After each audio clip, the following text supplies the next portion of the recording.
মুসলমান বন্ধুগণ গভীর মনোযোগ।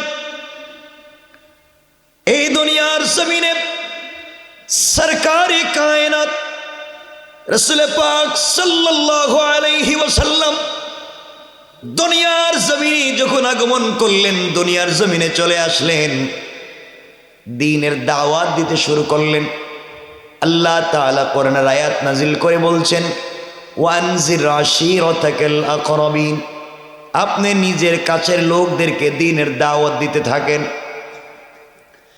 খুব সংক্ষেপ করে বুঝবেন আমার নবীজি মক্কার সবথেকে উঁচা পাহাড়ে উঠে সকালবেলা কুরাইশদেরকে ডাকলেন, মক্কার মানুষকে ডাকলেন, চিৎকার করে বলছেন, ইয়া সাবাহা। সকালবেলা কি যদি ডাক দিত, মক্কার মানুষের কন্ডিশন ছিল, কেউ সকালবেলা কাউকে ডাকলে ভয়ঙ্কর কোনো সংবাদ ছিল। কেউ যদি যেতে নাও পারে, প্রতিনিধি পাঠাইয়া দে কি হয়েছে জানবার জন্যে। আমার বন্ধুগণ, এক পর্যায়ে মক্কার সকল মানুষ সাফা পাহাড়ের নিচে দাঁড়িয়ে গেল, কলিজার টুকরা রাসূল পাক উপরে দাঁড়িয়ে গেলেন আর ডাক দিয়ে বলছেন, শোনো, আমি যদি তোমাদের কাছে কি জানতে চাই, এই মুহূর্তে তোমাদের কাছে আমি মুহাম্মদ ইবনে আব্দুল্লাহ কেমন লোক তোমাদের কাছে জানতে চাই। সবাই এক বাক্যে ডাক দিয়ে বলছে, মুহাম্মদ ইবনে আব্দুল্লাহ, তোমাকে 40 বছরের ঊর্ধ্বে আমরা তোমাকে চিনি, আমাদের হাতে তুমি জন্ম নিয়েছ, তোমাকে হতে দেখেছি, তোমার কিশোর কৈশোর যৌবন আমরা দেখেছি, তুমি আমাদের কাছে আলামিন, চিরবিশ্বস্ত, আমানতদার। কোন কথা বলতে দেরি হবে, আমরা মানতে দেরি হবে না, তোমার সব কথা মেনে নিব। রাসূল পাক বললেন, শোনো, আমি যদি বলি পাহাড়ের ওপর প্রান্ত থেকে কোনো কাফের, কোনো বিরুদ্ধবাদীরা তোমাদের উপরে আক্রমণ করবার জন্য আসতেছে, তোমাদেরকে মেরে ফেলবার জন্য আসতেছে, তোমরা কি আমার কথা বিশ্বাস করবে, আমার কথা মেনে নিবে? মক্কার সকল লোক এক বাক্যে ডাক দিয়া বলেছে, মুহাম্মদ ইবনে আব্দুল্লাহ, তুমি কোনো কথা বলতে দেরি হবে, আমাদের মানতে দেরি হবে না।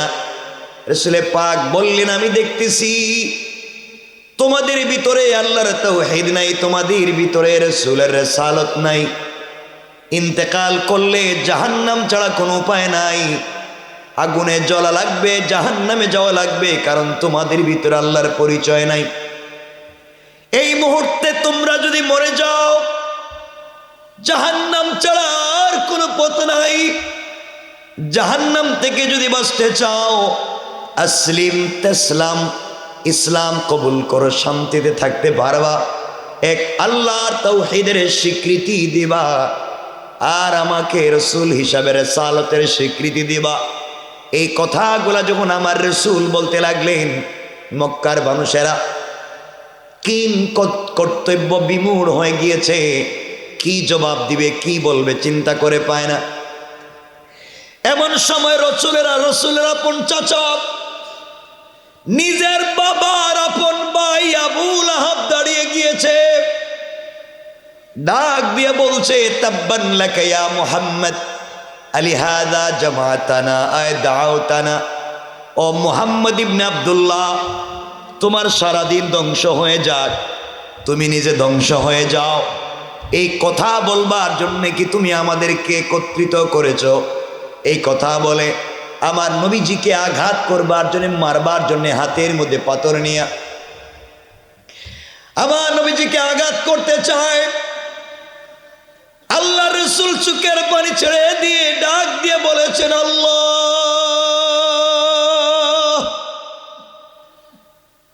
এই দুনিয়ার জমিনে আমি তোমার তাওহীদের দাওয়াত দিয়ে যাই, তোমার রিসালাতের কথা পাবলিকের কাছে বলেছি।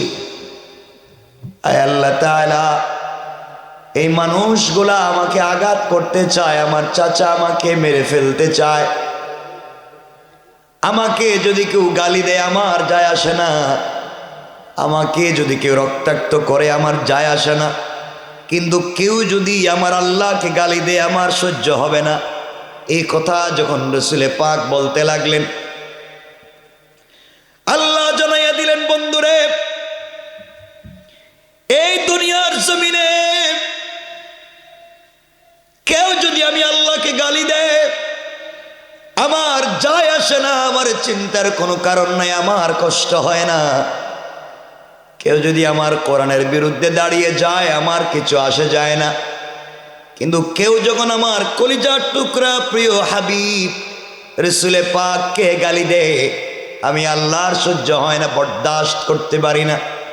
এই বলে আল্লাহ তাআলা কোরআনে কারীমের 30 নম্বর পারা ছোট্ট একটা সূরা নাজিল করে দিলেন, তাব্বাত ইয়াদা আবি লাহাব। আল্লাহ তাআলা সূরা নাজিল করে জানাইয়া দিলেন, বন্ধুরে, যে আবু লাহাব তোমাকে গালি দিয়েছে, ও আবু লাহাবকে আমি ধ্বংস করে দিয়েছি, তার 2টা হাতকেও ধ্বংস করে দিয়েছি, তার সম্পদ এবং সন্তানকেও ধ্বংস করে দিয়েছি। এই কথা বলে আল্লাহ তাআলা থেমে গেলেন না। এই আয়াত, এই সূরার শেষ আয়াতের উপর আর আয়াতে বললেন, ওয়ামরাতুহু হাম্মালাতাল হাতাব। আল্লাহ রাব্বুল ইজ্জত ওয়াল জালাল ডাক দিয়া বলছেন, বন্ধু আমার, আমি শুধু আবু লাহাবকে ধ্বংস করে দিয়েছি এইটা সত্য না, শুধু আবু লাহাবকে ধ্বংস করলাম তা না, আবু লাহাবের যেই স্ত্রী আছে তাকেও ধ্বংস করে দিলাম। ওয়ামরাতুহু হাম্মালাতুন শব্দের 2টা ব্যাখ্যা। 1 নম্বর হলো ওই মহিলা আবু লাহাবের স্ত্রী ঘরে ঘরে গিয়ে আমার নবীজির বদনাম করত, গীবত করত। আল্লাহ বললেন হাম্মালাতুন, গীবত বহনকারিণী মহিলাকে ধ্বংস করে দিলাম। কোন কোন মুফাসসির বললেন হাম্মালাতুন শব্দের ব্যাখ্যা হলো ওই মহিলা সারাদিন জঙ্গল থেকে কাটাওয়ালা কাঠ বহন করত, এনে আমার রাসূলের দ্বীনের রাস্তায় ফেলে দিত যেন কালিমার দাওয়াত দিতে না পারেন। আল্লাহ বলেন হাম্মালাতুন, ওই কাটাওয়ালা কাঠ বহনকারিণী মহিলাকেও ধ্বংস করে দিলাম। আমার বন্ধুগণ, যখন আবু লাহাবের বিরুদ্ধে, আবু লাহাবের স্ত্রীর বিরুদ্ধে কোরআনের আয়াত নাজিল হয়ে গিয়েছে, আবু লাহাবের স্ত্রী যার নাম ছিল উম্মে জামিল, নাম কি? উম্মে জামিল। আবু লাহাবের 2 ছেলে উতবা এবং উতাইবা, রাসূলে পাক নবুয়তের আগে তার 2টা মেয়েকে উতবা এবং উতাইবার কাছে বিয়ে দিয়েছিলেন। এর অর্থ হলো আবু লাহাব একদিকে রাসূলের চাচা, অপরদিকে বিয়াই। উম্মে জামিল একদিকে রাসূলের চাচি, অপরদিকে বিয়াইন। কথাগুলো বুঝবেন। তাইলে আবু লাহাবের সঙ্গে রাসূলের পরিচয় কয়টা? কথা কন, সবাই বলেন। 1 চাচা ভাতিজা, 1 কি? আরেকটা বিয়াই। বুঝেননি? কথা কয় না, বিয়াই বুঝেন? বিয়াই। রাসূলে পাক নবুয়ত লাভ করার আগে তার 2টা মেয়েকে, যায়েনব এবং রুকাইয়াকে, আবু লাহাবের 2 ছেলে উতবা এবং উতাইবার কাছে বিয়ে দিয়েছিলেন। আমার বন্ধুগণ, কথাগুলো দিল দিয়ে শোনেন। এক পর্যায়ে উম্মে জামিলের বিরুদ্ধে যখন আল্লাহ তাআলা কোরআনের আয়াত নাজিল করে দিয়েছে, উম্মে জামিল আর নিজেকে সামলিয়ে রাখতে পারল না, সহ্য করতে পারল না। এক পর্যায়ে হাতের মধ্যে পাথর নিয়েছে, কাঁধের মধ্যে পাথর নিয়েছে, আমার নবীজিকে দুনিয়ার জমিন থেকে দূর করে দিবে, দুনিয়ার জমিন থেকে মেরে ফেলবে।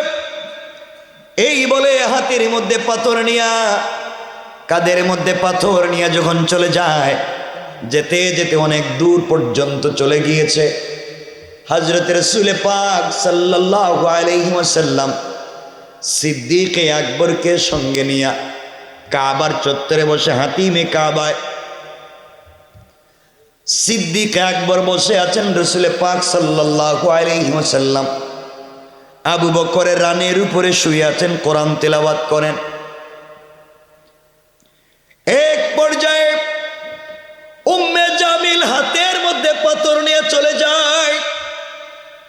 রসুলে পাককে দুনিয়ার জমিন থেকে উঠাইয়া দিবে, নবীজিকে দুনিয়ার জমিন থেকে মেরে ফেলবে।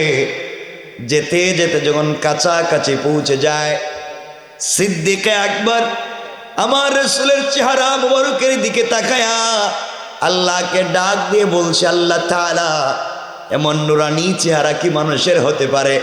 আমি রসুল, আমি বসে আছি, রসুল আমার রানের উপরে শুয়ে আছেন, আমি রসুলের চেহারা মুবারকের দিকে তাকাই আছি। আমি এই সিদ্ধান্তে পৌঁছে গিয়েছি 14 তারিখের পূর্ণিমার চাঁদের চাইতেও আমার রসুলের চেহারা আল্লাহর কোটি গুণ সুন্দর করে বানিয়েছে। আমার মুসলমান বন্ধুগণ, কথাগুলো দিল দিয়ে শোনেন। এক পর্যায়ে আমার রাসূল কেমন সুন্দর ছিলেন। আম্মা জান, কলিজার টুকরা আম্মা জান হযরত আয়েশা সিদ্দিকা রাদিয়াল্লাহু তাআলা আনহা বলেন, আমি যখন ঘরে কাজ করতাম, হাতের সুই কাজ করতে করতে হারিয়ে যাইত।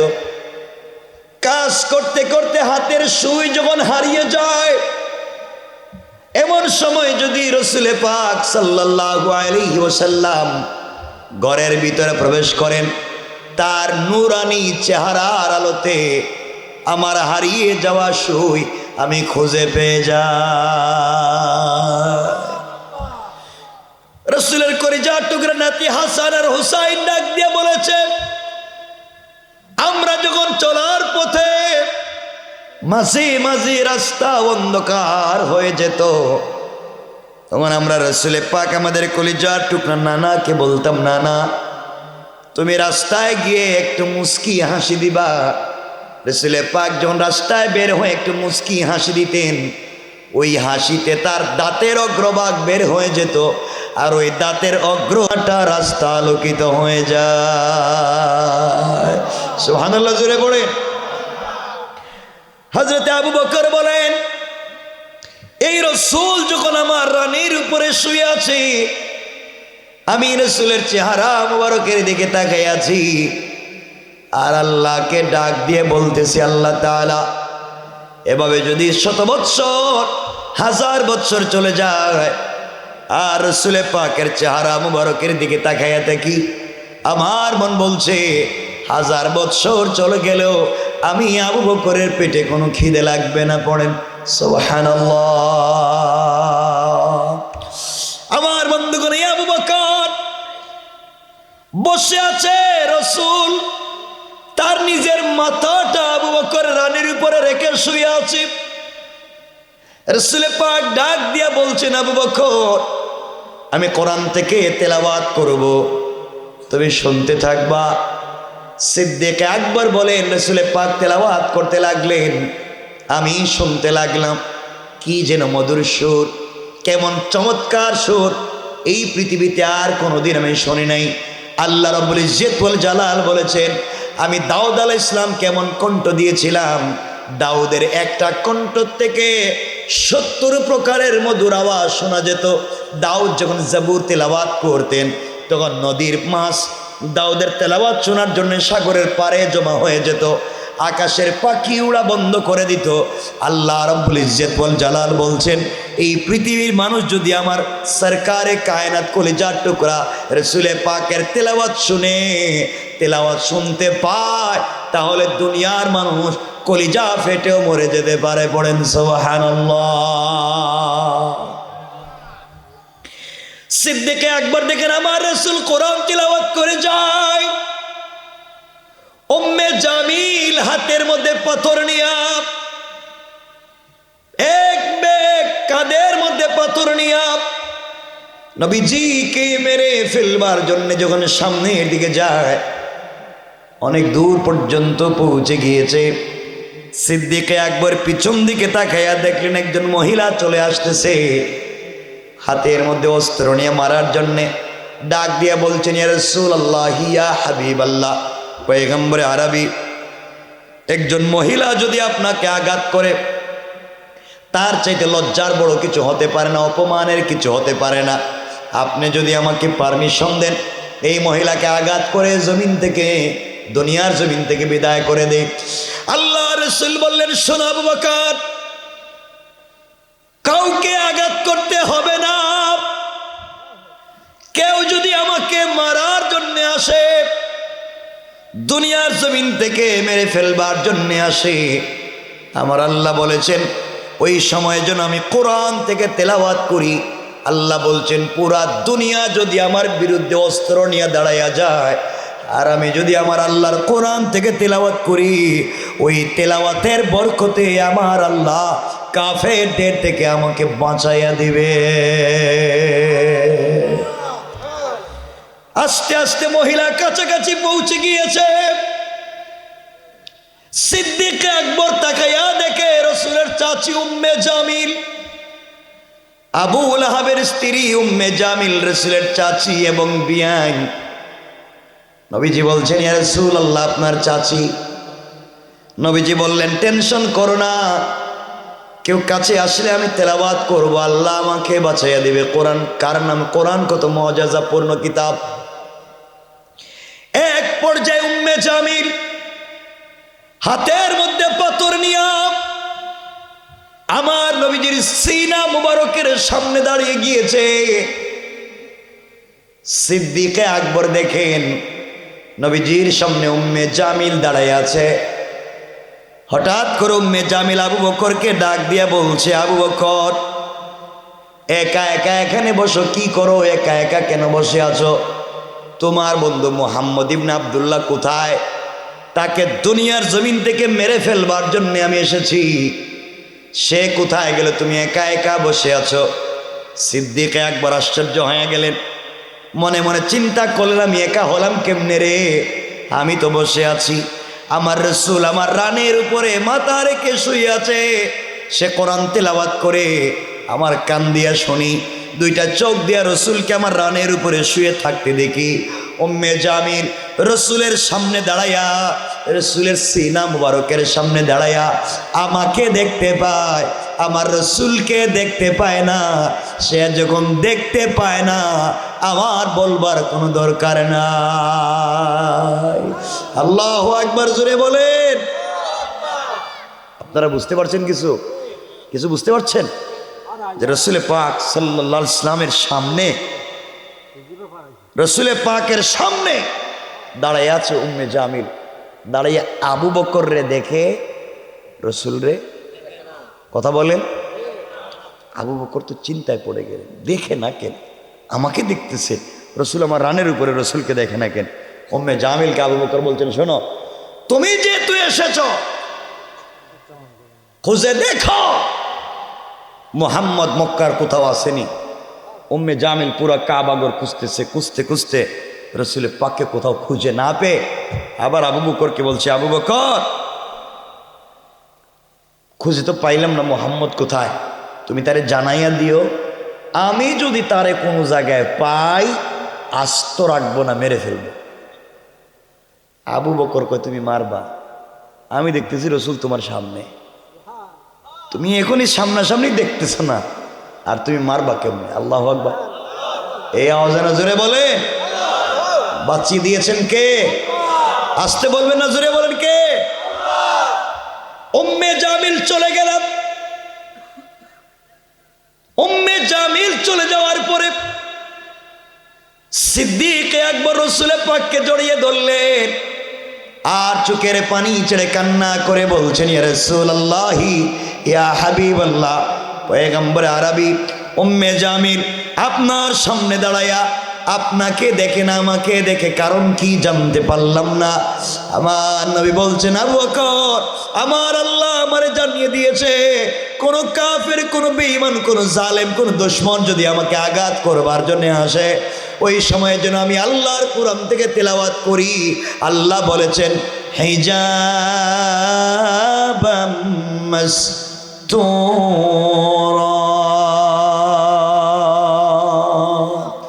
আল্লাহ রাব্বুল ইজ্জত ওয়াল জালাল বলে দিয়েছে, কেউ যখন আমাকে মারবার জন্য আসবে, ওই সময় যেন আমি কোরআন থেকে তেলাওয়াত করি। আল্লাহ তাআলা কোরআন তেলাওয়াতের বরকতে ওই জালেম আর আমার মধ্যখানে একটা পার্টিশন বানাইয়া দেয়। সুবহানাল্লাহ, জোরে বলেন। مخبرا وآمرا إن الله وملائكته يصلون على النبي يا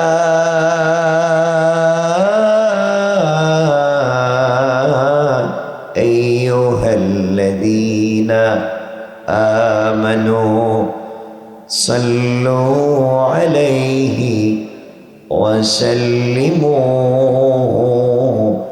تسليما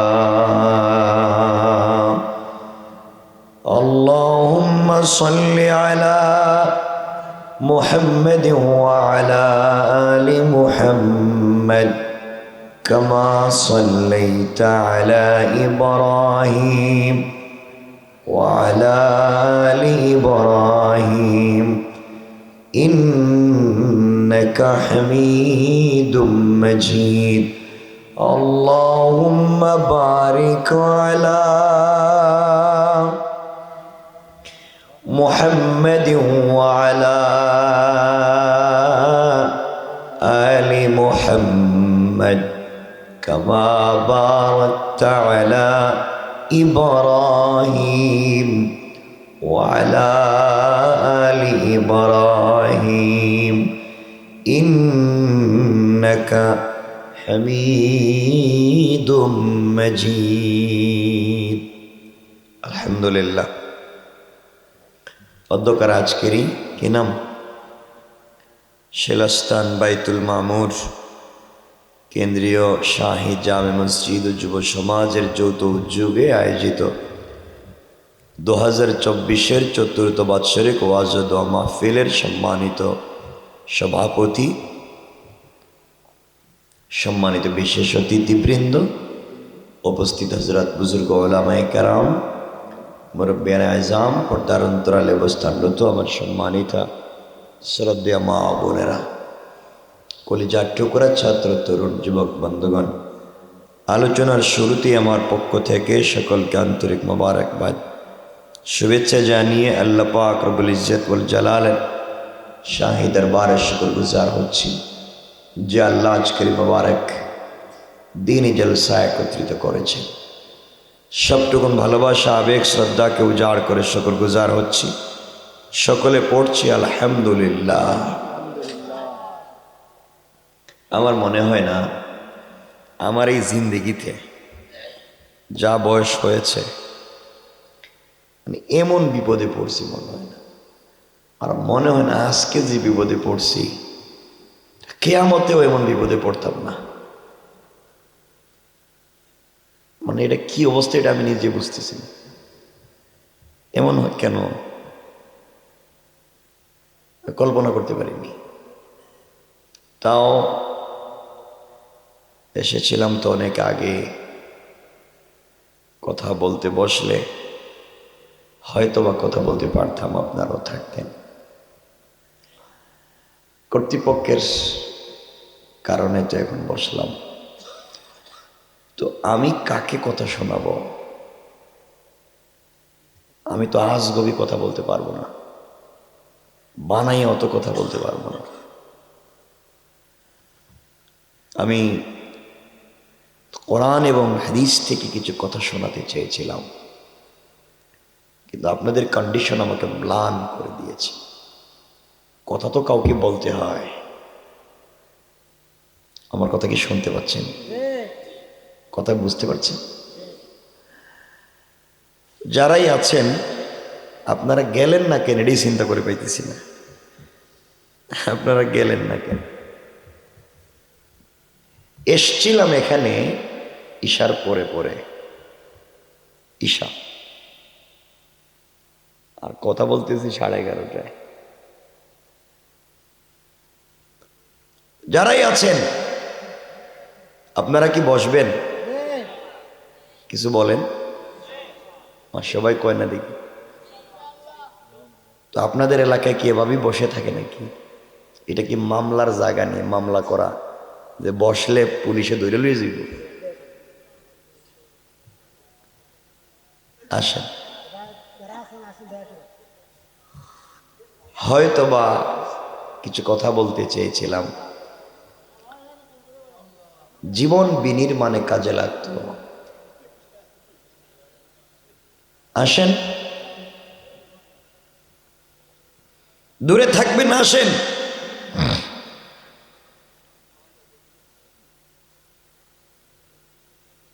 এই যে এখানে আসেন, এখানে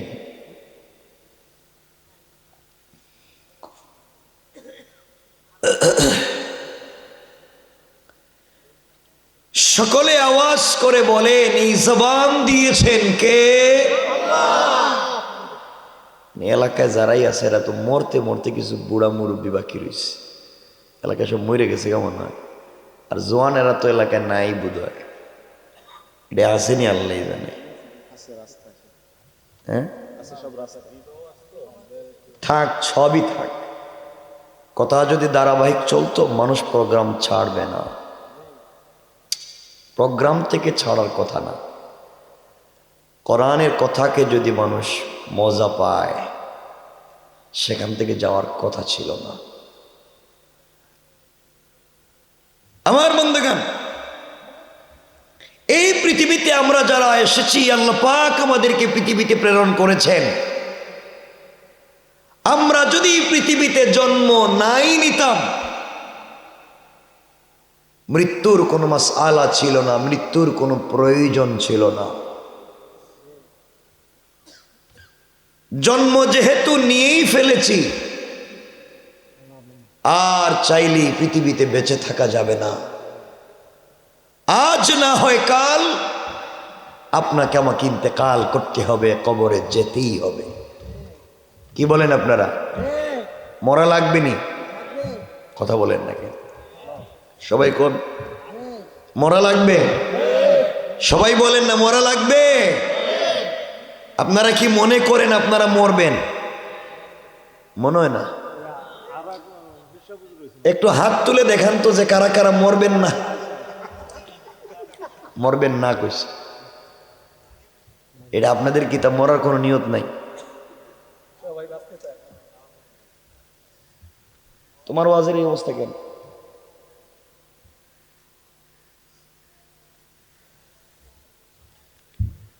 এই পৃথিবীতে কেউই বেঁচে থাকবো না, আপনাকে আমাকে মরা লাগবে।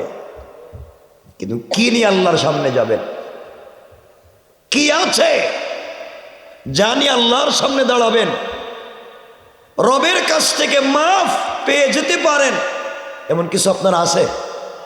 কথা বলেন, কথা বলেন, আছে? নাই কেন? নাই কেন বলেন? আপনারা দুনিয়া আইতে কইছে কেডা? আর আইসেন যখন রবের কাজ না করে করছেনটা কি কর? কিছু কয় না দেখি। মানে এতদিন এই দুনিয়ায় কি করছেন আপনারা? হ্যাঁ দেখি কিছু কয় না, কি জিন্দা না মুর্দা? হ্যাঁ কিছু করছেন? কি কিছু করছেন? আপনারা করছেন এলাকায় সুদের কারবার করছেন, এলাকার ঘুষ খাইছেন, ফেন্সি ডিল ইয়াবার কারবার করছেন, গরিবের জায়গা জমি নিজের নামে বুয়া জাল দলিল করছেন, এতিমের সম্পত্তি নিজের নামে রেকর্ড করছেন, বাইরে ঠকাইয়া নিজের নামে জমি জবরদখল করে নিজের কাছে নিয়ে আসছেন, কুদাল দিয়ে আরেকজনের আইল কাটছেন, এই তো ওজনে কম দিছেন, রাস্তাঘাটের পয়সা মাইরে খাইছেন, গরিবরে ঠকাইছেন, মসজিদ মাদ্রাসার পয়সা মাইরে খাইছেন, গুরুস্থানের পয়সাও মাইরে খাইছেন, মানুষের বিরুদ্ধে হিংসা করছেন, সার দোকানে বসে বদনাম করছেন। এছাড়া আর কি করছেন? আর কি করছেন? এলাকায় কেউ নাই সুদের কারবার করে? নাই? কথা কয় না কেন? এলাকায় কেউ নাই ঘুষ খায়? নাই? এলাকায় কুদাল দিয়ে আইল কাইটে আরেকজনের জমি নিজের জমিতে ঢুকাইছে এমন লোক নাই? গুরুস্থানের পয়সা মাইরা খাইছে এমন লোক নাই? মসজিদ মাদ্রাসার জায়গা দখল করছে এমন লোক নাই? নিজের ভাই বোনদের ঠকাইয়া সব সম্পত্তি নিজের নামে রেকর্ড করছে এমন লোক নাই? বলেন নাই? এখানে ভাব ধরছেন কেরে? এই যে দাড়ি দুড়ি রাখি একবার অলিয়া উলিয়ার মতো মনে হইতেছে, কি আল্লাহর অলির মতো, দাড়ি টুপি জুব্বা পাঞ্জাবি ফোকটে তসবিও থাকতে পারে, কি আল্লাহর অলির মতো মনে হইতেছে। এই ভাব ধরছেন কেরে? হ্যাঁ এই ভাব ধরে কই যাইতে চান? কথা বল না কেন? আপনারা বেঁচে গেছেন যে আমি এখন বসছি, নচেত কিছু কথা আপনাদেরকে শোনাতাম আপনাদের লাইফের চেঞ্জিংয়ের জন্যে। আমাদের পুরা বডির অবকাঠামোকে চেঞ্জ করতে গেলে কোরআন আমাদেরকে কি সাজেস্ট করেছে, আমি সে কথাগুলো বলতাম। এই আয়াতই পড়েছিলাম এদিকে কিছু কথা বলবার জন্য। আপনাদেরও ভাগ্য ভালো আর আমার কপাল খারাপ।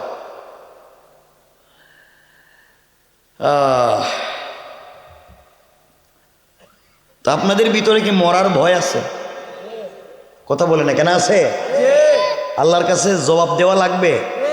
এই যারা বসছেন আপনারা এখানে কে কে আছেন যে সম্পত্তি ছেলেদেরকে ভাগ ভাগ করে দিয়েছেন? আসেননি? বন্টন করছেন? আসেননি? এলাকায় কি আপনাদেরকে, আপনারা যারা আছেন আপনাদের বাপ আছে না? ছিল না? আরে বাবা মুরব্বী যারা আছেন বলেন, আপনাদের কি বাপ ছিল, মা ছিল, ভাই বোন ছিল? আপনাদের বাপ দাদা সম্পত্তি বন্টন করতে গিয়া ছেলেদেরকে ঠিক মতো ভাগ ভাগ করে দিছে, কিন্তু নিজের মেয়েরে দেয় নাই। কথা বলেন না কেন? এখানে কি আসেননি আপনারা আপনাদের বোনদেরকে সম্পত্তি ঠিক মতো দিছেন? তো একজন না বাবা, সবাইরে কইতেছি, দিছেন? কথা কয় না। এরা তো সব মাইরে খাইছে, সবগুলো মাইরে খাইছে। আপনি নিজের বোনের সম্পত্তি মাইরে খাইয়া নিজের মেয়ের সম্পত্তি মেরে খেয়ে এই দাড়ি রেখা জুব্বা পরে তাহাজ্জুদ পড়তে কইছে কেডা? আপনার তো জিন্দগিতে নামাজ রোজা কবুল হবে না, কারণ আপনি হক মাইরে খাইছে। কথা বলেন, কথা কি বুঝেন আমার? আপনি যদি কারো হক মেরে খান, আল্লাহ আপনাকে ক্ষমা করে দিবে না। আপনি যদি কাবাগরের ইমাম হন, আপনি যদি বনি ইসরাইলের পয়গম্বর মুসা হন, আল্লাহ আপনাকে মাফ করবে না। কারণ আপনারা বলেন, আপনারা কি করছেন? আপনারা নিজের বোনের সম্পত্তি দখল করে খাইতেছেন। নিজের বোনরে সম্পত্তি দেন নাই, নিজের মেয়েরে সম্পত্তি দেন নাই, নিজের ফুফুর সম্পত্তি দেন নাই, নিজের খালার সম্পত্তি দেন নাই। কথা বলেন না কেন? কথা বলেন না কেন? তাহলে জান্নাতে যাইবেন কইছে কেন আপনাদেরকে? আপনাদের ভিতরে মরার কোনো ভয় নেই। কে বলছে আপনি আমি জান্নাতে যাব? এই জন্য মনোযোগ দিয়ে শোনেন, কোরআন যদি সঙ্গে রাখতে পারেন, একমাত্র কোরআন। একমাত্র কি? সবাই বলেন বাবা, সবাই জুড়ে বলেন কি? কোরআন। কোরআন যদি সঙ্গে রাখতে পারেন, আপনি এই পৃথিবীতে আপনার এই দুনিয়ার কোনো জিনিস দিয়ে কেউ আপনার ক্ষতি করতে পারবে না। কোরআন আপনাকে বাঁচাইয়া দিবে। সুবহানাল্লাহ কন্যা, সবাই বলেন না? শুধু যদি কোরআন আপনার সাথে থাকে, সব সমস্যার থেকে আপনার বেঁচে যাবেন। আপনারা সমস্যার থেকে বেঁচে থাকবার জন্য কি করেন? তাবিজ নেন। কি নেন? তাবিজ নেননি?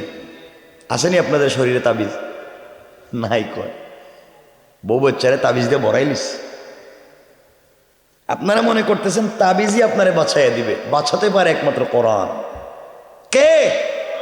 সবাই বলেন কোরআন বাঁচাতে। কেমনে? মনোযোগ দিয়ে শুনুন, খুব সংক্ষেপ, কারণ কথা বলা খুব লম্বা করবো না, মনোযোগ দিয়ে শুনুন। আমার মুসলমান বন্ধুগণ, গভীর মনোযোগ। এই দুনিয়ার জমিনে সরকারি কায়নাত রাসূল পাক সাল্লাল্লাহু আলাইহি ওয়াসাল্লাম দুনিয়ার জমিনে যখন আগমন করলেন, দুনিয়ার জমিনে চলে আসলেন, দ্বীনের দাওয়াত দিতে শুরু করলেন। আল্লাহ তাআলা কোরআনের আয়াত নাজিল করে বলছেন, ওয়ানজির আশীরাতাকাল আকরাবিন। আপনি নিজের কাছের লোকদেরকে দ্বীনের দাওয়াত দিতে থাকেন। খুব সংক্ষেপ করে বুঝবেন আমার নবীজি মক্কার সবথেকে উঁচা পাহাড়ে উঠে সকালবেলা কুরাইশদেরকে ডাকলেন, মক্কার মানুষকে ডাকলেন, চিৎকার করে বলছেন, ইয়া সাবাহা। সকালবেলা কি যদি ডাক দিত, মক্কার মানুষের কন্ডিশন ছিল কেউ সকালবেলা কাউকে ডাকলে ভয়ঙ্কর কোনো সংবাদ ছিল, কেউ যদি যেতে নাও পারে প্রতিনিধি পাঠাইয়া দে কি হয়েছে জানবার জন্যে। আমার বন্ধুগণ, এক পর্যায়ে মক্কার সকল মানুষ সাফা পাহাড়ের নিচে দাঁড়িয়ে গেল, কলিজার টুকরা রাসূল পাক উপরে দাঁড়িয়ে গেলেন আর ডাক দিয়ে বলছেন, শোনো, আমি যদি তোমাদের কাছে কি জানতে চাই এই মুহূর্তে তোমাদের কাছে, আমি মুহাম্মদ ইবনে আব্দুল্লাহ কেমন লোক তোমাদের কাছে জানতে চাই। সবাই এক বাক্যে ডাক দিয়ে বলছে, মুহাম্মদ ইবনে আব্দুল্লাহ, তোমাকে 40 বছরের ঊর্ধ্বে আমরা তোমাকে চিনি, আমাদের হাতে তুমি জন্ম নিয়েছ, তোমাকে হতে দেখেছি, তোমার কিশোর কৈশোর যৌবন আমরা দেখেছি, তুমি আমাদের কাছে আলামিন, চিরবিশ্বস্ত আমানতদার। কোন কথা বলতে দেরি হবে, আমরা মানতে দেরি হবে না, তোমার সব কথা মেনে নিব। রাসূল পাক বললেন, শোনো, আমি যদি বলি পাহাড়ের ওপর প্রান্ত থেকে কোনো কাফের কোনো বিরুদ্ধবাদীরা তোমাদের উপরে আক্রমণ করবার জন্য আসতেছে, তোমাদেরকে মেরে ফেলবার জন্য আসতেছে, তোমরা কি আমার কথা বিশ্বাস করবে, আমার কথা মেনে নিবে?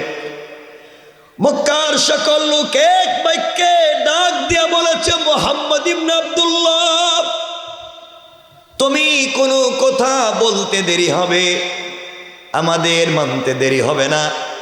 রাসূল পাক বললেন, আমি দেখতেছি তোমাদের ভিতরে আল্লাহর তাওহীদ নাই, তোমাদের ভিতরে রাসূলের রিসালাত নাই, ইন্তেকাল করলে জাহান্নাম ছাড়া কোনো উপায় নাই, আগুনে জ্বলা লাগবে, জাহান্নামে যাওয়া লাগবে, কারণ তোমাদের ভিতরে আল্লাহর পরিচয় নাই।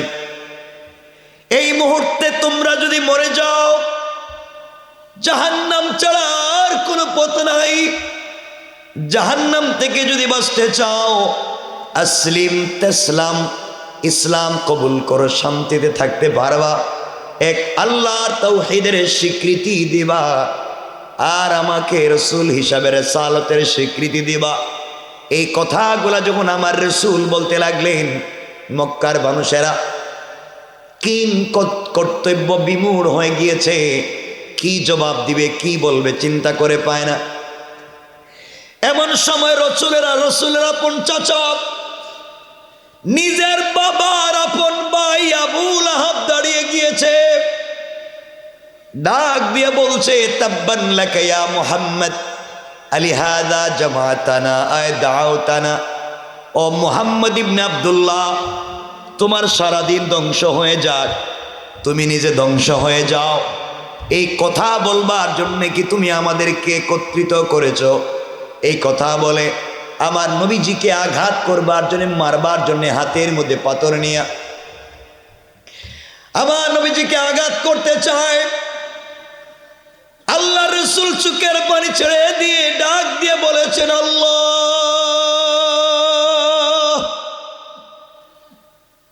এই দুনিয়ার জমিনে আমি তোমার তাওহীদের দাওয়াত দিয়ে যাই, তোমার রিসালাতের কথা পাবলিকের কাছে বলেছি।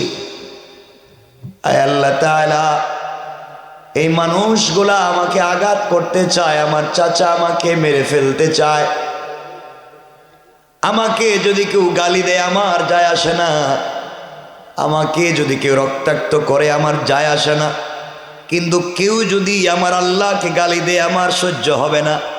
এই কথা যখন রাসূল পাক বলতে লাগলেন, আল্লাহ জানাইয়া দিলেন, বন্ধুরে, এই দুনিয়ার জমিনে কেউ যদি আমি আল্লাহকে গালি দেয় আমার যায় আসে না, আমার চিন্তার কোনো কারণ নাই, আমার কষ্ট হয় না। কেউ যদি আমার কোরআনের বিরুদ্ধে দাঁড়িয়ে যায় আমার কিছু আসে যায় না, কিন্তু কেউ যখন আমার কলিজার টুকরা প্রিয় হাবিব রাসূল পাককে গালি দেয় আমি আল্লাহর সহ্য হয় না, বরদাস্ত করতে পারি না। এই বলে আল্লাহ তাআলা কোরআনে কারীমের 30 নম্বর পারা ছোট্ট একটা সূরা নাজিল করে দিলেন, তাব্বাত ইয়াদা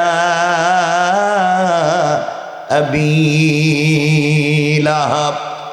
আল্লাহ তাআলা সূরা নাযিল করে জানায়া দিলেন, বন্ধুরে, যে আবু লাহাব তোমাকে গালি দিয়েছে, ও আবু লাহাবকে আমি ধ্বংস করে দিয়েছি, তার দুইটা হাতকেও ধ্বংস করে দিয়েছি, তার সম্পদ এবং সন্তানকেও ধ্বংস করে দিয়েছি। এই কথা বলে আল্লাহ তাআলা থেমে গেলেন না। এই আয়াত, এই সূরার শেষ আয়াতের উপর আর আয়াতে বললেন, ওয়ামরাআতুহু হাম্মালাতাল হাতাব। আল্লাহ রাব্বুল ইজ্জত ওয়াল জালাল ডাক দিয়ে বলছেন, বন্ধু আমার, আমি শুধু আবু লাহাবকে ধ্বংস করে দিয়েছি, এইটা সত্য না। শুধু আবু লাহাবকে ধ্বংস করলাম তা না, আবু লাহাবের যেই স্ত্রী আছে তাকেও ধ্বংস করে দিলাম। ওয়ামরাআতুহু হাম্মালাতুন শব্দের দুইটা ব্যাখ্যা। এক নম্বর হলো, ওই মহিলা আবু লাহাবের স্ত্রী ঘরে ঘরে গিয়ে আমার নবীজির বদনাম করত, গীবত করত। আল্লাহ বললেন, হাম্মালাতুন, গীবত বহনকারিণী মহিলাকে ধ্বংস করে দিলাম। কোন কোন মুফাসসির বললেন, হাম্মালাতুন শব্দের ব্যাখ্যা হলো, ওই মহিলা সারাদিন জঙ্গল থেকে কাটাওয়ালা কাঠ বহন করত, এনে আমার রাসূলের দ্বীনের রাস্তায় ফেলে দিত যেন কালিমার দাওয়াত দিতে না পারেন। আল্লাহ বলেন, হাম্মালাতুন, ওই কাটাওয়ালা কাঠ বহনকারিণী মহিলাকেও ধ্বংস করে দিলাম। আমার বন্ধুগণ, যখন আবু লাহাবের বিরুদ্ধে, আবু লাহাবের স্ত্রীর বিরুদ্ধে কোরআনের আয়াত নাজিল হয়ে গিয়েছে, আবু লাহাবের স্ত্রী, যার নাম ছিল উম্মে জামিল, নাম কি? উম্মে জামিল। আবু লাহাবের দুই ছেলে উতবা এবং উতাইবা, রাসূল পাক নবুয়তের আগে তার দুইটা মেয়েকে উতবা এবং উতাইবার কাছে বিয়ে দিয়েছিলেন। এর অর্থ হলো, আবু লাহাব একদিকে রাসূলের চাচা, অপরদিকে বিয়াই। উম্মে জামিল একদিকে রাসূলের চাচি, অপরদিকে বিয়াইন। কথাগুলো বুঝবেন।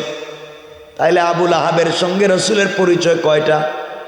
কথা কন, সবাই বলেন। এক চাচা ভাতিজা, এক কি, আরেকটা বিয়াই। বুঝেননি? কথা কয় না, বিয়াই বুঝেন? বিয়াই।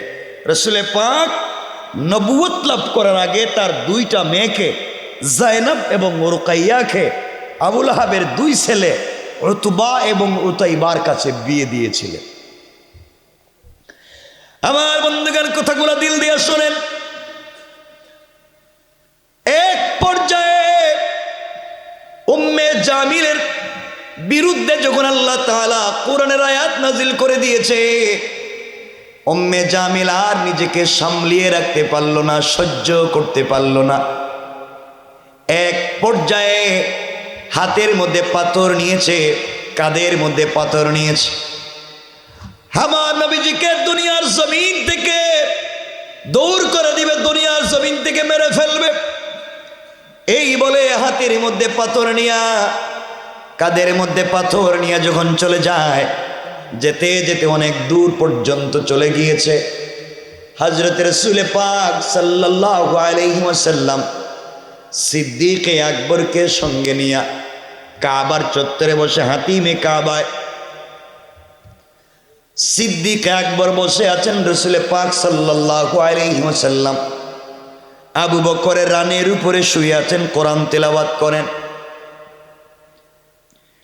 এক পর্যায়ে উম্মে জামিল হাতের মধ্যে পাথর নিয়ে চলে যায়, রাসূল পাককে দুনিয়ার জমিন থেকে উঠাইয়া দিবে, নবীজিকে দুনিয়ার জমিন থেকে মেরে ফেলবে। যেতে যেতে যখন কাছাকাছি পৌঁছে যায়, সিদ্দিক আকবর আমার রাসূলের চেহারা মুবারকের দিকে তাকায়া আল্লাহকে ডাক দিয়ে বলছে, আল্লাহ তাআলা, এমন নুরানি চেহারা কি মানুষের হতে পারে? আমি রাসূল, আমি বসে আছি, রাসূল আমার রানের উপরে শুয়ে আছেন, আমি রাসূলের চেহারা মুবারকের দিকে তাকাই আছি। আমি এই সিদ্ধান্তে পৌঁছে গিয়েছি, 14 তারিখের পূর্ণিমার চাঁদের চাইতেও আমার রাসূলের চেহারা আল্লাহর কোটি গুণ সুন্দর করে বানিয়েছে। আমার মুসলমান বন্ধুগণ, কথাগুলো দিল দিয়ে শোনেন। এক পর্যায়ে আমার রাসূল কেমন সুন্দর ছিলেন। আম্মা জান, কলিজার টুকরা আম্মা জান হযরত আয়েশা সিদ্দিকা রাদিয়াল্লাহু তাআলা আনহা বলেন, আমি যখন ঘরে কাজ করতাম, হাতের সুই কাজ করতে করতে হারিয়ে যাইতো। কাজ করতে করতে হাতের সুই যখন হারিয়ে যায়, এমন সময় যদি রাসূল পাক সাল্লাল্লাহু আলাইহি ওয়াসাল্লাম ঘরের ভিতরে প্রবেশ করেন, তার নূরানি চেহারার আলোতে আমার হারিয়ে যাওয়া সুই আমি খুঁজে পেয়ে যাই। রাসূলের কলিজার টুকরা নাতি হাসান আর হুসাইন ডাক দিয়ে বলেছে, আমরা যখন চলার পথে মাঝে মাঝে রাস্তা অন্ধকার হয়ে যেত, তখন আমরা রাসূল পাক আমাদের কলিজার টুকরা নানাকে বলতাম, নানা তুমি রাস্তায় গিয়ে একটু মুস্কি হাসি দিবা।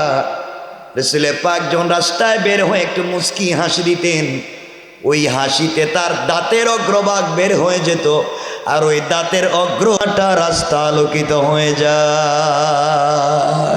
সুবহানাল্লাহ, জোরে পড়ে। হযরত আবু বকর বলেন, এই রাসূল যখন আমার রানীর উপরে শুয়ে আছে, আমি রাসূলের চেহারা মুবারকের দিকে তাকাই আছি, আর আল্লাহকে ডাক দিয়ে বলতেছি, আল্লাহ তাআলা এভাবে যদি 100 বৎসর 1000 বৎসর চলে যায়, আর রাসূল পাকের চেহারা মুবারকের দিকে তাকাইয়া থাকি, আমার মন বলছে 1000 বৎসর চলে গেলেও আমি আবু বকরের পেটে কোনো খিদে লাগবে না। পড়েন সুবহানাল্লাহ। আমার বন্ধুগণ, আবু বকর বসে আছে, রাসূল তার নিজের মাথাটা আবু বকর রানীর উপরে রেখে শুয়ে আছে। রাসূল পাক ডাক দিয়া বলছেন, আবু বকর আমি কোরআন থেকে তেলাওয়াত করব, তুমি শুনতে থাকবা। সিদ্দিক আকবর বলেন, রাসূল পাক তেলাওয়াত করতে লাগলেন, আমি শুনতে লাগলাম। কি যেন মধুর সুর, কেমন চমৎকার সুর, এই পৃথিবীতে আর কোনোদিন আমি শুনি নাই। আল্লাহ রাব্বুল ইজ্জত ওয়াল জালাল বলেছেন, আমি দাউদ আলাইহিস সালাম কেমন কণ্ঠ দিয়েছিলাম, দাউদের একটা কণ্ঠ থেকে 70 প্রকারের মধুর আওয়াজ শোনা যেত। দাউদ যখন জাবুর তেলাওয়াত করতেন, তখন নদীর মাছ দাউদের তেলাওয়াত শোনার জন্য সাগরের পাড়ে জমা হয়ে যেত, আকাশের পাখি উড়া বন্ধ করে দিত। আল্লাহ রাব্বুল ইজ্জত ওয়াল জালাল বলছেন, এই পৃথিবীর মানুষ যদি আমার সরকারে কায়নাত কলিজার টুকরা রাসূল পাকের তেলাওয়াত শুনে, তেলাওয়াত শুনতে পায়, তাহলে দুনিয়ার মানুষ কলিজা ফেটেও মরে যেতে পারে। পড়েন সুবহানাল্লাহ। সিদ্দিক আকবর দেখেন আমার রাসূল কোরআন তিলাওয়াত করে যায়, উম্মে জামিল হাতের মধ্যে পাথর নিয়া, এক বেগ কাঁধের মধ্যে পাথর নিয়া নবীজিকে মেরে ফেলবার জন্য যখন সামনের দিকে যায়, অনেক দূর পর্যন্ত পৌঁছে গিয়েছে। সিদ্দিক আকবর পিছন দিকে তাকাইয়া দেখলেন একজন মহিলা চলে আসতেছে, হাতের মধ্যে অস্ত্র নিয়ে মারার জন্যে। ডাক দিয়া বলছেন, ইয়া রাসূলুল্লাহ, ইয়া হাবিবাল্লাহ, পয়গম্বরে আরবি, একজন মহিলা যদি আপনাকে আঘাত করে, তার চাইতে লজ্জার বড় কিছু হতে পারে না, অপমানের কিছু হতে পারে না। আপনি যদি আমাকে পারমিশন দেন, এই মহিলাকে আঘাত করে জমিন থেকে, দুনিয়ার জমিন থেকে বিদায় করে দেই। আল্লাহ রাসূল বললেন, শোনো আবু বকর, কাউকে আঘাত করতে হবে না। কেউ যদি আমাকে মারার জন্য আসে, দুনিয়ার জমিন থেকে মেরে ফেলবার জন্য আসে, আমার আল্লাহ বলেছেন ওই সময় যেন আমি কোরআন থেকে তেলাওয়াত করি।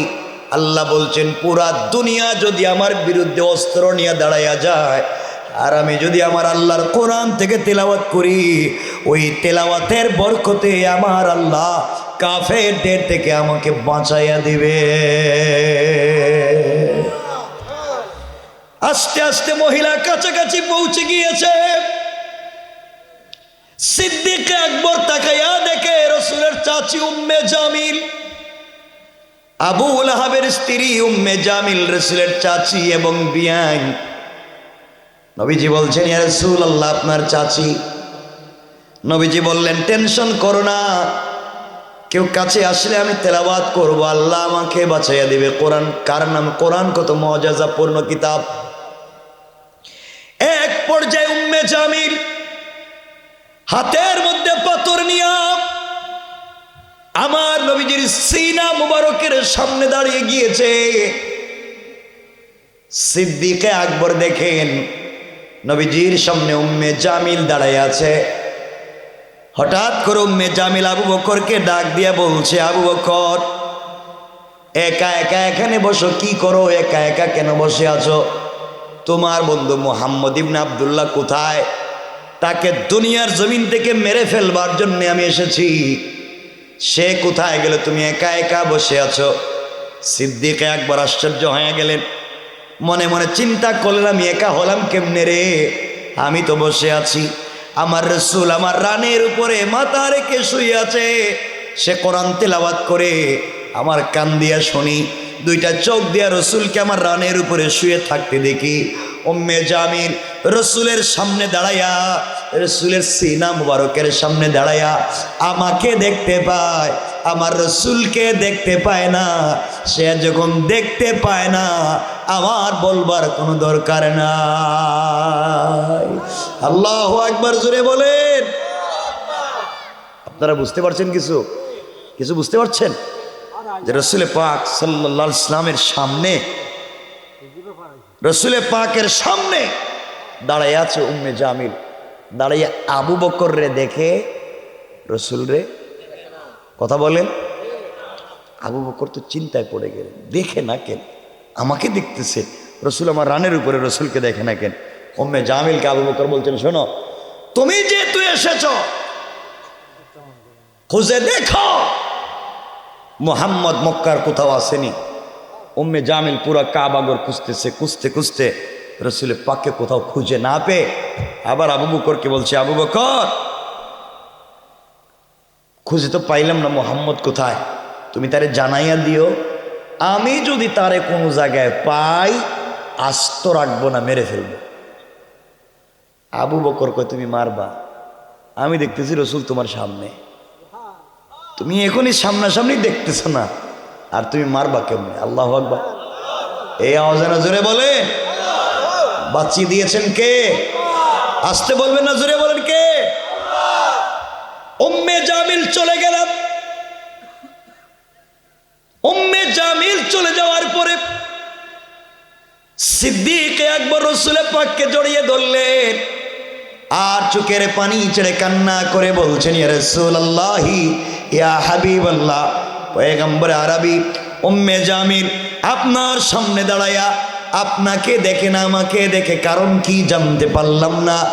আমার নবী বলছেন, আবু বকর, আমার আল্লাহ আমারে জানিয়ে দিয়েছে, কোন কাফের, কোন বেঈমান, কোন জালেম, কোন দুশমন যদি আমাকে আঘাত করবার জন্য আসে, ওই সময়ের জন্য আমি আল্লাহর কোরআন থেকে তেলাওয়াত করি। আল্লাহ বলেছেন, হিজাবাম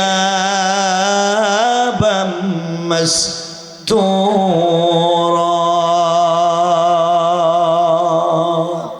আল্লাহ রব্বুল ইজ্জত ওয়াল জালাল বলে দিয়েছে, কেউ যখন আমাকে মারবার জন্য আসবে, ওই সময় যেন আমি কোরআন থেকে তেলাওয়াত করি। আল্লাহ তাআলা কোরআন তেলাওয়াতের বরকতে ওই জালেম আর আমার মধ্যখানে একটা পার্টিশন বানাইয়া দেয়। সুবহানাল্লাহ, জোরে বলেন। তাহলে বুঝতে পারলাম, আমরা যদি কোরআন তেলাওয়াত করি সব সময় ঠিক মতো, আর কেউ যদি আমাদেরকে মারবার জন্য আসে, রাসূল বলেছেন, তোমার উপরে যদি একজন মানুষ তোমাকে এই মাত্র মেরে ফেলবার জন্য, গুলি করবার জন্য আসতেছে, পুলিশ তোমাকে ধরে ফেলবার জন্য আসতেছে, এই সময়ে যদি তুমি কোরআন তিলাওয়াত করো, আল্লাহ তোমারে বাঁচাইয়া দেবে। এত আসতে বললেন। এখানে কেউ আছে নিজের দুশ্মন নাই? আপনাদের দুশ্মন নাই? কথা বলে নাই? তাইলে আল্লাহ রাব্বুল ইজ্জত ওয়াল জালাল বলেছেন, কেউ যদি তেলাওয়াত করে বাঁচাইয়া দিবেন কে? কেমনে বাঁচিয়ে দিবেন? কথাগুলো দিল দিয়ে শোনেন। রাসূল পাক সাল্লাল্লাহু আলাইহি ওয়াসাল্লাম যখন হিজরত করে মক্কা থেকে মদিনায় চলে যান, মদিনায় যাওয়ার সময় কথাগুলা দিল দিয়া বুঝেন, ঘটনা বলছি না। কোরআন থাকলে কেমনি আল্লাহ বাঁচাইয়া দিতে পারে। রাসূল পাক যেদিন হিজরত করে মক্কা থেকে মদিনায় চলে যাবেন, ওই দিন রাসূল পাক সাল্লাল্লাহু আলাইহি ওয়াসাল্লাম, আমার বন্ধুগণ কথাগুলা দিল দিয়া শুনেন কি বলতে চাই। এক পর্যায়ে রাসূল সাল্লাল্লাহু আলাইহি ওয়াসাল্লাম শুয়ে আছেন। আমার বন্ধুগণ কথাগুলো দিল দিয়ে শুনেন কি বলতে চাই। রাসূল পাক সাল্লাল্লাহু আলাইহি ওয়াসাল্লাম হিজরত করে যেদিন মক্কা থেকে মদিনায় চলে যাবেন, গভীর রাত্রে শুয়ে আছেন। আমার বন্ধুগণ যেই ঘরে শুয়ে আছেন, হঠাৎ করে গভীর রজনীতে জিবরিল আমিন আসলেন। আমার রাসূলকে ঘুম থেকে উঠালেন, ডাক দিয়ে বলছেন, ইয়া রাসূলুল্লাহ, ইয়া হাবিবাল্লাহ, পয়গম্বরে আরবি, আপনাকে হিজরত করা লাগবে মদিনার দিকে, ইয়াসরিবের দিকে, খেজুর বাগানের দিকে। এই মুহূর্তে আপনাকে হিজরত করা লাগবে। আল্লাহর রাসূল ডাক দিয়ে বলছেন, জিবরাইল, এই মুহূর্তে যদি আমি হিজরত শুরু করি গভীর রজনীতে, আমার কাছে কত মানুষের আমানত আছে, আমানত মানুষ আমার কাছে রেখে দিয়েছে, আমাকে মানতে চায় না, আমার দেওয়া কালিমা পড়তে চায় না, তাওহীদ আর রিসালাত মানতে চায় না, কিন্তু আমার কাছে আমানত রাখে। ইয়া রাসূলুল্লাহ, আপনাকে যাওয়া লাগবে, আল্লাহ পাকের নির্দেশ। রাসূল তৈরি হয়ে গেলেন, ওযু করলেন, 2 রাকাত সালাত পড়লেন, ঘর থেকে বের হয়ে যাবেন। হঠাৎ করে মনে পড়েছে, চিন্তায় পড়ে গেলেন, আওয়াজ শুনতে পেলেন ঘরের চতুর্দিকে কাফেরেরা রাসূল পাকের ঘরকে বেষ্টন করে রেখে দিয়েছে। কাফেরেরা নেজা নিয়া, তীর নিয়া, বল্লম নিয়া নবীজিকে দুনিয়ার থেকে বিদায় করে দেওয়ার জন্যে পুরা ঘরকে বেষ্টন করে রেখে দিয়েছে। আল্লাহর কাছে ডাক দিয়ে বলেছেন, আল্লাহ তাআলা, আপনি আমাকে বলেছে ঘর থেকে বের হয়ে হিজরত করে মদিনায় চলে যাওয়ার জন্যে। আয় আল্লাহ তাআলা, অথচ কাফেরেরা পুরা বাড়ি বেষ্টন করে রেখে দিয়েছে। ঘর থেকে বের হলে আমাকে আঘাত করবে, মেরে ফেলবে, দুনিয়ার থেকে উঠিয়ে দিবে। আয় আল্লাহ, একদিকে বলছেন হিজরত করে চলে যাওয়ার জন্যে,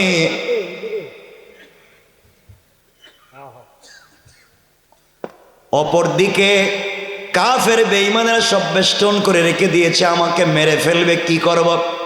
আল্লাহ রাব্বুল ইজ্জতুল জালাল বলছেন, তোমার কাজ হলো আমার উপরে ভরসা করে বের হয়ে যাওয়া ঘর থেকে, আর হেফাজতের জিম্মাদার স্বয়ং আমি আল্লাহ। সুবহানাল্লাহ পড়েন। আমরা খুব লম্বা করছি না, হযরত চলে এসেছে, 1-2 মিনিট। আমার মুসলমান বন্ধুগণ কথাগুলো দিল দিয়ে শুনেন কি বলতে চাই। এক পর্যায়ে রাসূল পাক সাল্লাল্লাহু আলাইহি ওয়াসাল্লামকে আল্লাহ তাআলা যখন জানাইয়া দিয়েছেন, রাসূল পাক সাল্লাল্লাহু আলাইহি ওয়াসাল্লাম ঘর থেকে বের হয়ে যাবেন, দরজার কাছাকাছি পৌঁছে গেলেন। আল্লাহ রাব্বুল ইজ্জতুল জালালকে বলছেন, আল্লাহ তাআলা, আপনি আমাকে বাঁচাবেন, কাফেরদের থেকে আপনি আমাকে হেফাজত করবেন, এটা আমি বিশ্বাস করি। আপনি আমাকে বাঁচাবেন, অন্যায়কারীদের থেকে, জালেমদের থেকে আপনি আমাকে বাঁচাইয়া দিবেন, সেটা আমি বিশ্বাস করি। আয় আল্লাহ তাআলা, ওয়ালাকিন লিয়াতমাইন্না কলবি, কিন্তু অন্তরে প্রশান্তি পাচ্ছি না। পুরা ঘরকে বেষ্টন করে রেখে দিয়েছে কাফেররা, পুরা বাড়িকে বেষ্টন করে রেখে দিয়েছে, ঘর থেকে বের হলে মেরে ফেলবে। আল্লাহ বললেন, আমার উপরে ভরসা করে, হাসবি আল্লাহ, আমি আল্লাহ যথেষ্ট। এই কথা চিন্তা করে 2 রাকাত সালাত পড়ে কোরআন থেকে তেলাওয়াত করে ঘর থেকে বের হয়ে যাওয়ার দায়িত্ব তোমার, আর হেফাজতের জিম্মাদার স্বয়ং আমি আল্লাহ। রাসূল পাক সাল্লাল্লাহু আলাইহি ওয়াসাল্লাম বের হয়ে যাবেন, দরজার কাছাকাছি গিয়ে বলছেন, আল্লাহ তাআলা, বের হয়ে যেতে চাই, আপনি বাঁচাবেন, এতে কোনো সন্দেহ নাই। অন্তরে প্রশান্তি পাচ্ছি না, আপনি যদি কোনো বাহ্যিক প্রোটেক্ট আমাকে দিতেন, আত্মরক্ষা করবার জন্য কিছু করতে বলতেন, আল্লাহ রাব্বুল ইজ্জতুল জালাল বলছেন, পয়গম্বর আরবি বন্ধু আমার, তাহলে হাতের মধ্যে কিছু কঙ্কর নিতে পারো, হাতের মধ্যে কিছু বালি নিতে পারো, হাতের মধ্যে কিছু কঙ্কর নিয়া, হাতের মধ্যে কিছু বালি নিয়া আমার কোরআন থেকে তেলাওয়াত করে এর মধ্যে ফুঁক দিয়া আপনি নিক্ষেপ করার দায়িত্ব তোমার। সকল কাফেরদের চুকে চুকে পৌঁছে দেওয়ার জিম্মাদার আমি আল্লাহ। রাসূল পাক ডাক দিয়ে বলছেন, আল্লাহ তাআলা আমি যদি দরজা খুলে সামনের দিকে নিক্ষেপ করতে যাই, কাফেররা তো পুরা ঘরের চতুর্দিককে বেষ্টন করে রেখে দিয়েছে, ডাইনে বামে সামনে পিছে সকল দিকে কাফের। আমি নিক্ষেপ করব একদিকে, অন্যদিকের কাফেররা তো আমাকে আঘাত করে মেরে ফেলবে, কারণ একদিকে দিলে তো একদিকেই যাবে। আল্লাহ রাব্বুল ইজ্জতুল জালাল বলছেন, বন্ধুরে আমার উপরে ভরসা করে কোরআন থেকে তেলাওয়াত করে নিক্ষেপ করার দায়িত্ব তোমার, আর চতুর্দিকের কাফেরদের চুকে চুকে পৌঁছাইয়া দেওয়ার জিম্মাদার আমি আল্লাহ। রাসূল পাক আল্লাহর উপরে ভরসা করে কোরআন থেকে তেলাওয়াত করে বালির মধ্যে অথবা কঙ্করের মধ্যে ফুঁক দিয়া দরজা খুলে সামনের দিকে মারলেন। মারতে দেরি হয়েছে, তাকে দেখেন সামনে ডাইনের পিছনে সকল দিকের কাফেররা চোখগুলাকে রগড়াতে লাগলো, চোখগুলাকে মুছতে লাগলো। লম্বা কথা সংক্ষেপ করে বুঝাবার জন্য বলছি, এক পর্যায়ে রাসূল পাক সাল্লাল্লাহু আলাইহি ওয়াসাল্লাম হিজরত করে মক্কা থেকে মদিনায় চলে গেলেন, কাফেররা ধরতে পারল না। আল্লাহ তাআলা একদিন রাসূল পাক সাল্লাল্লাহু আলাইহি ওয়াসাল্লামকে ডাক দিয়ে বলছেন, বন্ধুরে ওই দিন পুরা দুনিয়ার কাফেররা আপনার ঘরকে বেষ্টন করে রেখে দিয়েছে অস্ত্র নিয়ে আপনাকে মেরে ফেলবার জন্যে, আর আপনি শুধুমাত্র কঙ্কর নিক্ষেপ করলেন সামন দিকে, চতুর্দিকের কাফেরদের চোখে কেমনে গেল, কেমনে নিজেকে বাঁচাইতে পারলাম বুঝতে পারলাম না। রাসূল পাক বলছেন, আল্লাহ তাআলা আপনি জানেন, আমি বলতে পারবো না। আল্লাহ রাব্বুল ইজ্জতুল জালাল বলছেন, বন্ধুরে কেমনে বাঁচালাম শোনো। আমার আল্লাহ বললেন, ওমা রমাইতা ইদ রমাইতা